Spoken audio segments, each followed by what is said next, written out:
রাজনৈতিক দল নির্বাচন হওয়ার আগে তারা নিজেরা দাবি করছে তারা ক্ষমতায় চলে আসছে। আমরা এই জুলাই বিপ্লবের মাধ্যমে একটি নতুন তরুণ প্রজন্ম পেয়েছি। আজকে তরুণ প্রজন্ম কারা কারা আছেন একটু হাত তুলে দেখে। আজকের যারা মুরব্বী যারা আছে 70 বছরের যারা বৃদ্ধ আছে তারাও তরুণ হয়ে গেছে, তারাও নতুন ভাবে বাংলাদেশ বিনিয়োগ করতে চায়। আমার মা খালা সবাই এই বাংলাদেশকে ধারণ করে, এই বাংলাদেশের মাটি ও মানুষকে আমরা ধারণ করি। যেই গণ জমায়েতে কোনো টেন্ডারবাজ নাই, যেই গণ জমায়েতে কোনো সন্ত্রাসী নাই, যেই গণ জমায়েতে আছে জুলাইয়ের শহীদদের আকাঙ্ক্ষাকে ধারণ করে একটি বৈষম্য ইনসাফ ভিত্তিক বাংলাদেশ বিনির্মাণের যে আকাঙ্ক্ষা লালন করে সেই আকাঙ্ক্ষার সংগ্রামী ছাত্র জনতা আজকের ঐতিহাসিক যুব সমাজে উপস্থিত হয়েছে।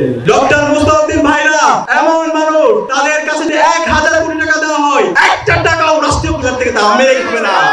আপনাদের যে ন্যায্য অধিকার, আপনাদের যে আমাদের মা বোনদের যে ভাতা, অভাবীদের যে ভাতা, আমার কৃষকের যে ভাতা, আমার ছাত্রদের যে অধিকার, শিক্ষা প্রতিষ্ঠানের শিক্ষার মান উন্নয়ন করার জন্য যে আমাদের স্পন্সর এবং যে ফান্ডিং দরকার, একই সাথে আমাদের যে চিকিৎসা ব্যবস্থার যে আমূল পরিবর্তন দরকার, এই সব কাজ আমাদের মুস্তাফিজ ফরিদ ভাইরা করবে। মুস্তাফিজ ফরিদ ভাই আমরা আজকে দেখতে পাই আমাদের চিকিৎসা ব্যবস্থায় বড় সিন্ডিকেট। আপনারা দেখতে পান না আপনাদের যশোরের জেনারেল হাসপাতালের কি অবস্থা? ভালো? বিগত 16 বছর আপনারা কি ভালো স্বাস্থ্য সেবা পেয়েছেন? আমি আজকে জানতে চাই মুস্তাফিজ ভাই একটু দাঁড়ায় বলবে ইনশাআল্লাহ মুস্তাফিজ ভাই যখন বিজয় হয়ে আসবে, এই যশোরের যত হাসপাতাল আছে এই সকল হাসপাতালগুলো বাংলাদেশ না সারা বিশ্বের স্ট্যান্ডার্ডে নিয়ে যাবে ইনশাআল্লাহ।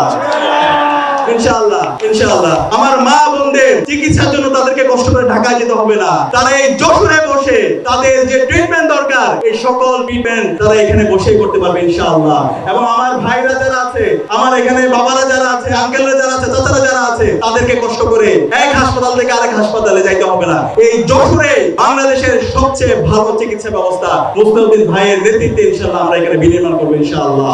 আমরা এই জুলাই বিপ্লবের মাধ্যমে একটি নতুন তরুণ প্রজন্ম পেয়েছি। আজকে তরুণ প্রজন্ম কারা কারা আছেন একটু হাত তুলে দেখে। আজকের যারা মুরব্বী যারা আছে 70 বছরের যারা বৃদ্ধ আছে তারাও তরুণ হয়ে গেছে, তারাও নতুন ভাবে বাংলাদেশ বিনিয়োগ করতে চায়। আমার মা খালা সবাই এই বাংলাদেশকে ধারণ করে, এই বাংলাদেশের মাটি ও মানুষকে আমরা ধারণ করি। গত 54 বছরের স্বাধীনতার আজকে 54 বছর হলো এই বাংলাদেশের মানুষের মুক্তি হয় নাই। বাংলাদেশের মানুষের যে স্বপ্ন ছিল সেই স্বপ্নগুলো বাস্তবায়ন হয় নাই। বাংলাদেশের মানুষকে সবসময় প্রতারিত করা হয়েছে। সেই কারণে এই জুলাই বিপ্লবের মাধ্যমে যে তারুণ্য তৈরি হয়েছে, সেই তারুণ্য বাংলাদেশে যদি ইনসাফ কায়েম না হবে, সেই ইনসাফ কায়েমের আগ পর্যন্ত তারা তাদের সংগ্রাম লড়াই চালিয়ে যাবে ইনশাআল্লাহ। যদি প্রয়োজন হয় আমার জীবন দেওয়া দরকার, সেই জীবন দেওয়ার জন্য জুলাইয়ের প্রজন্ম প্রস্তুত আছে ইনশাআল্লাহ। সম্মানিত উপস্থিতি, আজকে আমরা দেখতে পাচ্ছি একটা রাজনৈতিক দল নির্বাচন হওয়ার আগে তারা নিজেরা দাবি করছে তারা ক্ষমতায় চলে আসছে। এতগুলো মানুষ লোন দিয়েছে এভাবে আগের মতো ইঞ্জিনিয়ারিং করে মেকানিজম করে ক্ষমতা চলে আসার জন্য।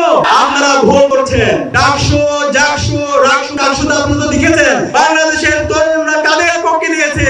বাংলাদেশের তরুণরা ইনসাফের পক্ষে নিয়েছে। এবং আসন্ন নির্বাচনেও এদেশের মুক্কামী মানুষরা, আমাদের মা খালারা, আমাদের ভাইরা চাচারা ইনসাফের পক্ষে থাকবে।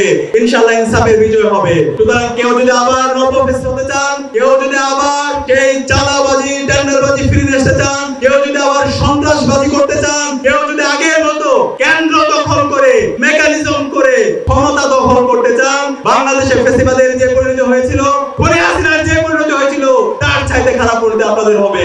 এখানে তরুণরা আছে, মা খালাদেরকে আমি অনুরোধ করব নির্বাচনের দিন আমাদেরকে কেন্দ্র পাহারা দিতে হবে।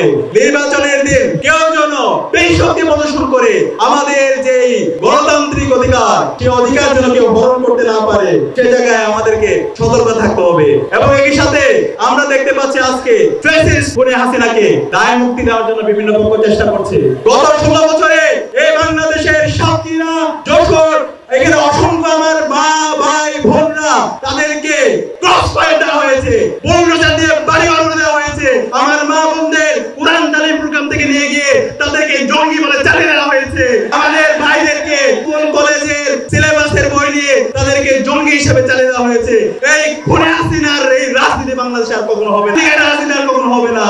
বাংলাদেশে ইতিমধ্যে রায় এসেছে, খুনি হাসিনার ফাঁসির রায় এসেছে। খুব দ্রুত সময়ের মধ্যে এই এই খুনি হাসিনাকে ভারত থেকে বাংলাদেশে নিয়ে এসে তাকে ফাঁসির কাস্টে ঝুলাতে হবে।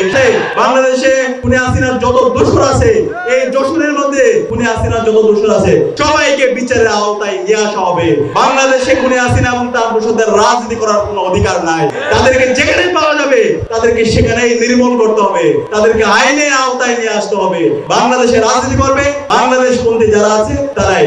আমি আশা করব বাংলাদেশের যশোরের মুক্তিকামী ছাত্র জনতা তারা খুনি হাসিনার প্রশ্নে বাংলাদেশে ইনসাফ কায়েমের লক্ষ্যে তারা ঐক্যবদ্ধ থাকবে এবং শহীদের আকাঙ্ক্ষার লোকে বৈষম্য ইনসাফ ভিত্তিক বাংলাদেশ বিনির্মাণের জন্য লড়াই সংগ্রাম জারি রাখবে। এবং আসন্ন নির্বাচনে আপনাদের যে মনোনীত প্রার্থী ডক্টর মুস্তাফিজুর ফরিদ সহ দক্ষিণের ছয়টি আসনে যারা প্রার্থী হয়েছে, এই বাংলাদেশে যশোরের মধ্যে ইনসাফ কায়েম করার জন্য সন্ত্রাস মুক্ত, চাঁদাবাজ মুক্ত এবং শিক্ষায় উন্নয়ন, স্বাস্থ্যে উন্নয়ন এবং সবার একটি যশোর এবং সবার জন্য একটা নিরাপদ চৌগাছা এবং পীরগাছা একটি বিনির্মাণ করার জন্য উদাত্ত কাজ করে যাবে আমাদের যারা প্রার্থী আছে তারা। আমরা আশা রাখবো আমাদের এখানে যারা একত্রিত হয়েছে সবাই ঐক্যবদ্ধভাবে আমরা জুলাইয়ের আকাঙ্ক্ষাকে ধারণ করে একটি ইনসাফ ভিত্তিক বাংলাদেশ বিনির্মাণ করার জন্য আমরা ঐক্যবদ্ধভাবে লড়াই চালিয়ে যাব। এই উদাত্ত আহ্বান জানিয়ে এবং আপনাদের সবাইকে ধন্যবাদ দিয়ে আমাদের জন্য দোয়া চেয়ে আমি আমার কথা এখানে শেষ করছি।